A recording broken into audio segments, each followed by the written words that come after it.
তো আমার মাড়ানো হয়ে গেছে, আমি তুলবো।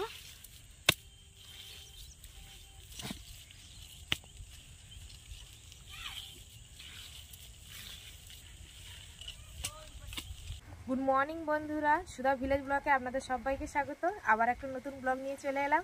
আপনারা আমার সঙ্গে থাকুন আর প্রথম থেকে শেষ পর্যন্ত ব্লগটা দেখতে থাকুন।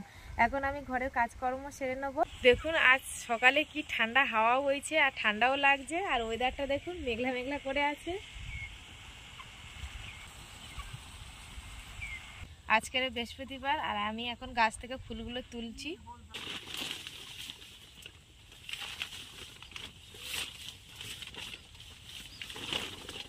এই জবাগুলো পেলাম, এবার সাদা ফুল তুলবো, গাঁদা ফুল তুলবো, নীলকণ্ঠ তুলবো।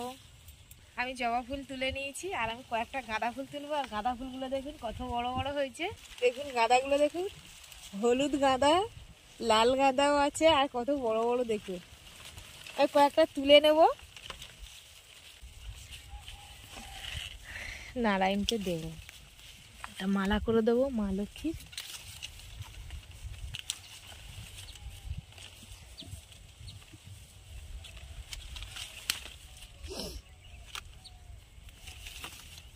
আর এটা চুটকি গাঁদা, এগুলো ছোট ছোট হয়।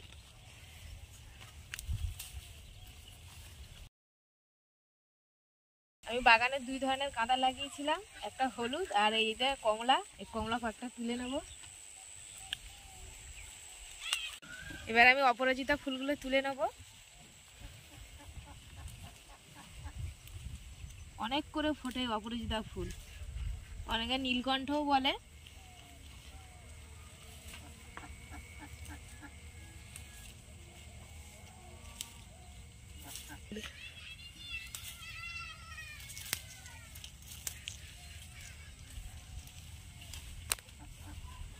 আমি এখন সাদা ফুল তুলে নেবো, এগুলো টগর ফুল।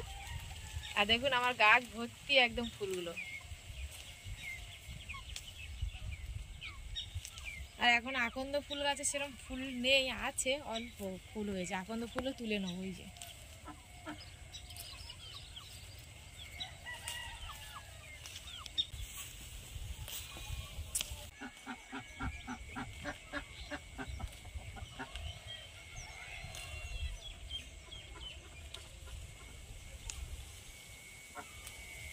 আমার পুজো দেওয়া হয়ে গেছে।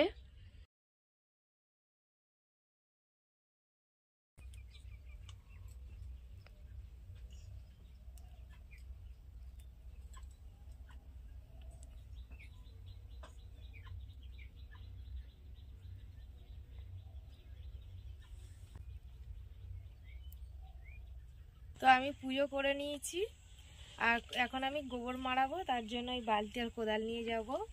কয়েকদিন ধরে এক দাদা ভাই বারবার রিকোয়েস্ট করছে গোবরের ভিডিও দেখার জন্য, তো তার জন্য আমি এখন গোবরটা ঠেসে নেবো।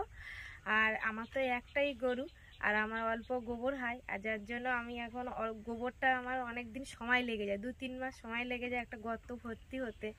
তো আমি এর আগে তো একটা ভিডিও দিয়েছি, তাও দাদার রিকোয়েস্ট রাখার জন্য আমি এখন গোবরটা ঠেসে নেবো। এখন তো শীতকাল, আপনারা বুঝতেই পারছেন। আর গোবর তো খুবই ঠান্ডা, মারাতে গেলে যদি ঠান্ডা লেগে যায় আমি কিন্তু আর ব্লকও করতে পারবো না। তাও দাদা ভাই রিকোয়েস্ট রাখার জন্য আমি গোবরটা মারিয়ে নেবো। এখন আমি গোবরটায় জল দিয়ে ভিজিয়ে নিয়েছি আর এই কোদাল দিয়েই গোবরটা খুশে নেবো।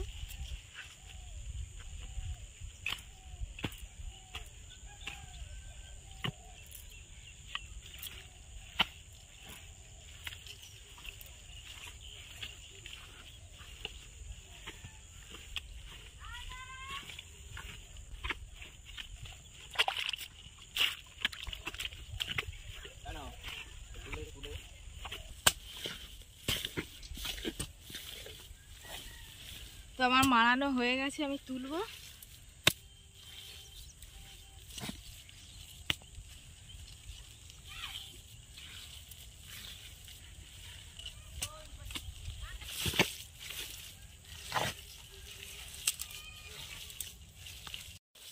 আর গোবরটা ভালো করে মাড়িয়ে নিয়েছি। এই দেখুন গোবরটা দেখুন কত সুন্দর মাড়িয়ে নিয়েছি। তুলে নেবো।